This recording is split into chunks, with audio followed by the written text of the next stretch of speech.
Welcome to Daily Buzz. Who remembers this? Another's bombshell, why DJ Sumbody and his bodyguard were shot dead, and how Cat Matlala is linked. I can confirm before the South Africans today that the investigation which these members were involved with in Gauteng has unmasked the syndicate. And this syndicate involves, amongst others, politicians who are currently serving in Parliament. The law enforcement officers include the members of the South African Police Service, the Metro Police, and correctional services. They include prosecutors in Gauteng province, the judiciary, and all these are controlled by the drug cartel as well as business people in that province of Gauteng.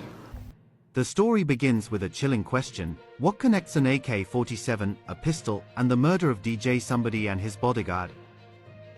The investigation is zeroing in on a possible connection between these firearms and the April 2024 killing of engineer Armand Swart in Vereeniging. Swart's company had reportedly uncovered corruption related to Transnet tenders, making him a target. He was an engineer working at a Vereeniging firm, and he was shot 23 times on April 17. A car had pulled alongside his while he was waiting for a gate to open at his company, and they peppered the side of his car with bullets, and he died in his seat. 2 weeks before Swart was killed in a case of mistaken identity, the company filed a whistleblowing report with the Department of Public Enterprises reporting mammoth price inflation on a Transnet contract. It turns out that this company is an original manufacturer of locomotive parts, and they picked up price discrepancies in products that they'd sold onto a middleman who was contracted with Transnet. For a nondescript spring, no bigger than the size of someone's finger, which they sell for R3.20, the same product was sold for R152 each to Transnet.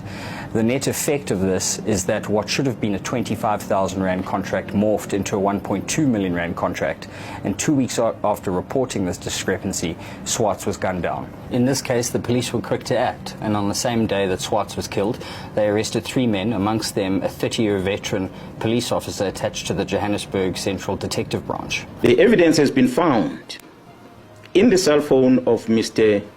Vusimus, also known as Cat Matlala, which shows the communication between Mr. Brown Mohotsi and the Minister of Police, Mr. Senzomtu. As I said, this was the beginning of the closure of the political task team. I've tried to outline some sequence of events. I had said the team left for Gauteng to go and assist organized crime in Gauteng. There was a shooting incident that had occurred in April 2024, where Mr. Swart, a QTech employee, was fatally shot while entering the company premises. QTech has been a long-standing service provider to Transnet. Shortly after the incident, 3 suspects, including a warrant officer, a South African Police Service warrant officer, a detective Tau Pule, were arrested in Johannesburg.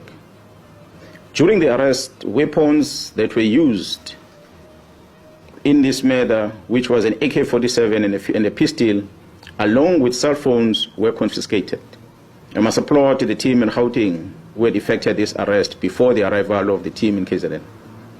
It is the challenges that this investigating team of Gauteng encountered that led into the invitation to the KwaZulu-Natal police to go and assist. The KwaZulu-Natal political killings task team arrival, they took these weapons and they went and tested them. So they conducted a ballistic test in order to check whether these firearms were linked with that murder and many other murders perhaps that will have occurred in the country.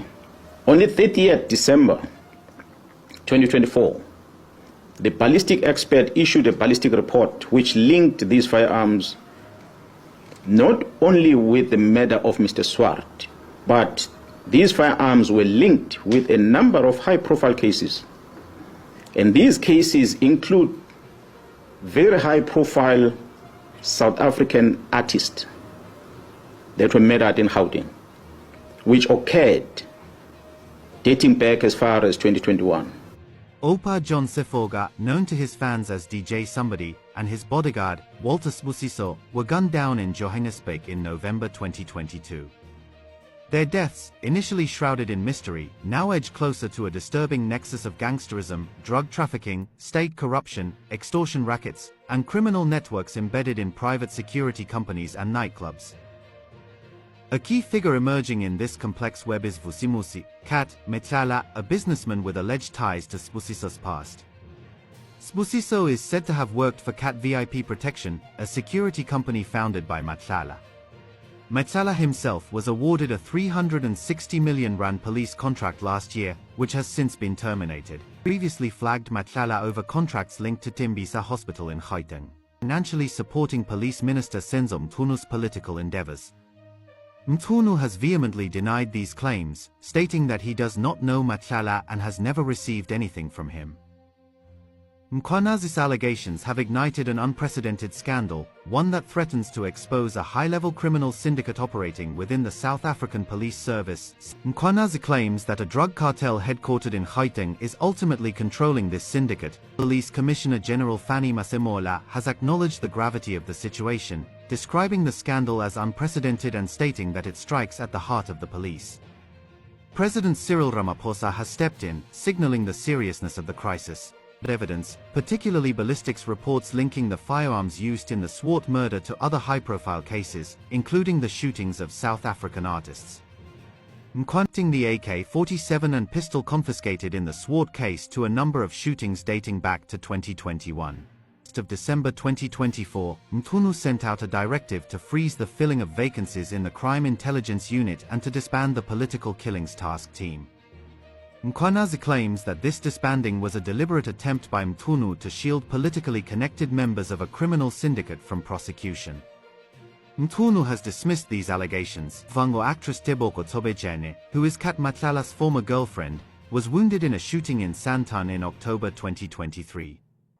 Among those arrested for her attempted murder is none other than Vusi, Cat Matlala, the same individual Mkwanazi has accused Mtunu of being in cahoots with. Matlala is the president of Cat VIP Protection, a company that claims to offer elite human and asset protection with over 30 years of experience in law enforcement. The spotlight has also turned to the murder of DJ Sumbody and Sbusiso. Following Mkwanazi's press conference, suspicions arose regarding Sbusiso's possible connection to Cat VIP Protection. Photos circulating on social media and on Cat VIP's Instagram page suggest that Sbusiso may have worked for the company. The entertainment industry, particularly nightclubs and lifestyle venues, is increasingly being viewed as part of this complex matrix. DJ Sumbody was known for the IAPIP lifestyle brand, which included venues in Pretoria and Cape Town.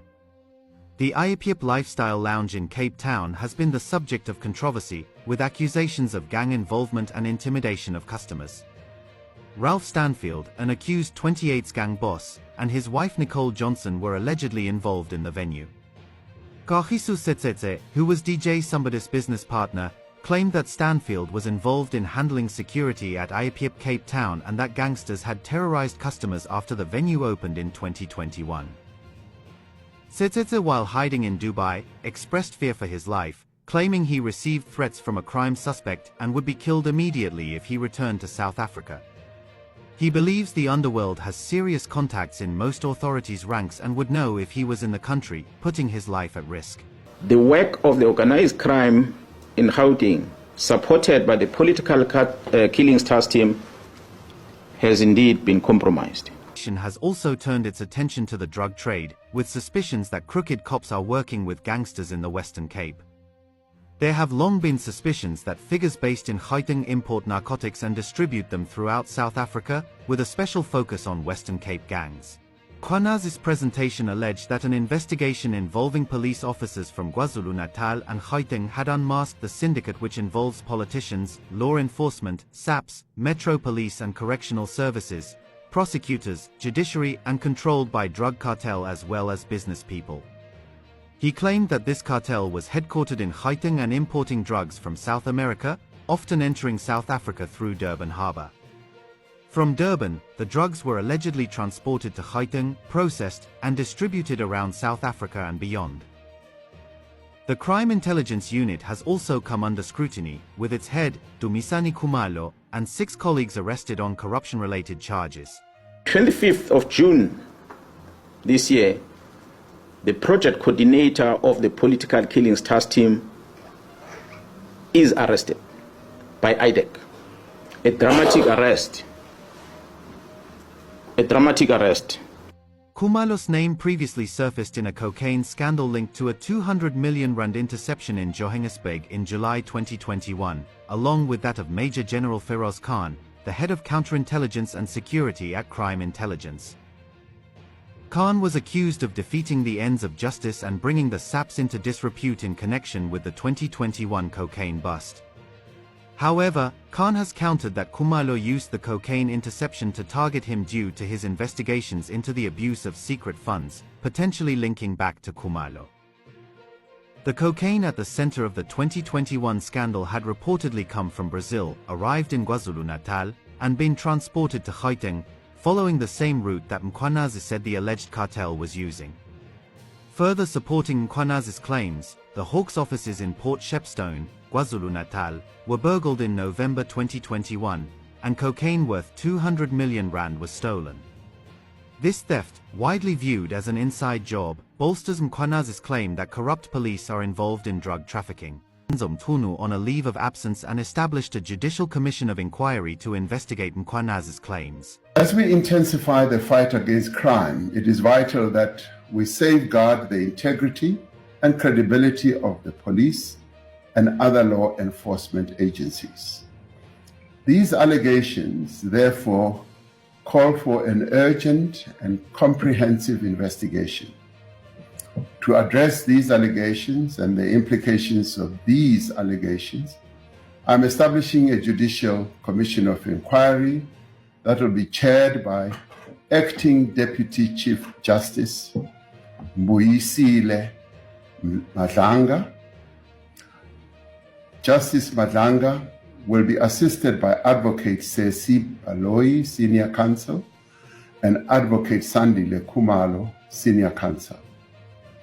The Commission will investigate allegations relating to the infiltration of law enforcement, intelligence, and associated institutions within the criminal justice system by criminal syndicates. Among the allegations that the Commission may investigate are the facilitation of organized crime, suppression or manipulation of investigations, inducement into criminal actions by law enforcement leadership, commission of any other criminal offenses, and intimidation, victimization or targeted removal of whistleblowers or officials that are resisting criminal influence. I have decided to put the Minister of Police, Mr. Senzo Mchunu, on leave of absence with immediate effect. The Minister has undertaken to give his full cooperation to the Commission to enable it to work properly.